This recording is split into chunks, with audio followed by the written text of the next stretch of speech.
Essayistic Theory of Society. On the book One-Dimensional Man by Herbert Marcuse. This book was very popular in the 1960s in the United States among the so-called anti-establishment and the students' movements. Here are the book's main theses. The very developed industrial societies, the author means primarily the United States of the early 1960s, were authoritarian societies because they had, through their permissive, socially liberal policies, allowed for and promoted women to be dressed in sexy clothing. Consider the sexual revolution in this regard, which led to a desublimation of sexual energy, which could then no longer be channeled into social and political protest against the status quo. For Marcuse, simply the fact that that status quo was capitalist was reason enough to oppose it. This supposedly led to diminishing of the opposition to such an, quote, authoritarian social order. Marcuse calls this, quote, repressive desublimation.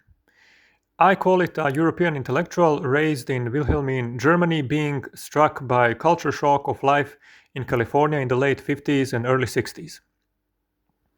Therefore, according to Marcuse, the United States society was very authoritarian and repressive precisely because it was socially liberal and permissive.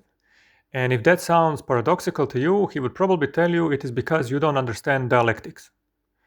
By the way, this was all claimed by a man who had emigrated from Nazi Germany to the US in the 1930s in order to avoid persecution because of his Jewish origin. That was also coming from a man who grew up in Wilhelmine, Germany before World War II in an authoritarian monarchy where people were literally buttoned up half a century before the sexual revolution.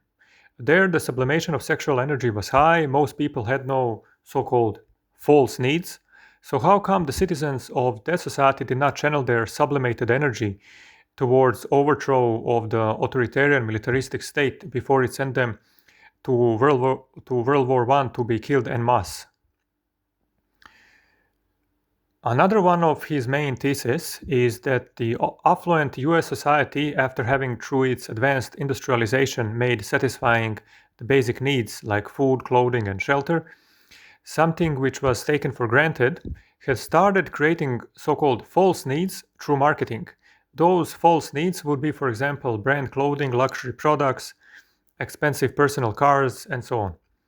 Having been led by the affluent capitalist society's repressive marketing into internalizing those needs as their own, and thereby losing their personal autonomy, individuals in such a society work more than they otherwise would have to in order to satisfy those supposed false needs, which means they have less time to educate themselves, reflect, and possibly formulate a critical standpoint towards the status quo in the society. Basically, his main position can be more or less summed up by the central thesis of the critical theory of society from the movie Fight Club.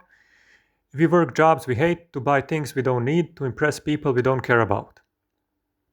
The book has a glaring lack of references to sociological or psychological studies with which the author could provide some support for his claims. Instead, he progresses in a very essayistic way, simply stating and elaborating his views, coming from his reflections, presenting them as basic characteristics of societies in developed industrial capitalist economies. I did not find a place where he proves or even tries to prove anything. Marcuse's alternative to these problems is not a turn towards asceticism, moral purity and simplicity, but the redistribution of excess wealth. If he were to have presented such a book as a dissertation in a university, it would have been rejected very quickly.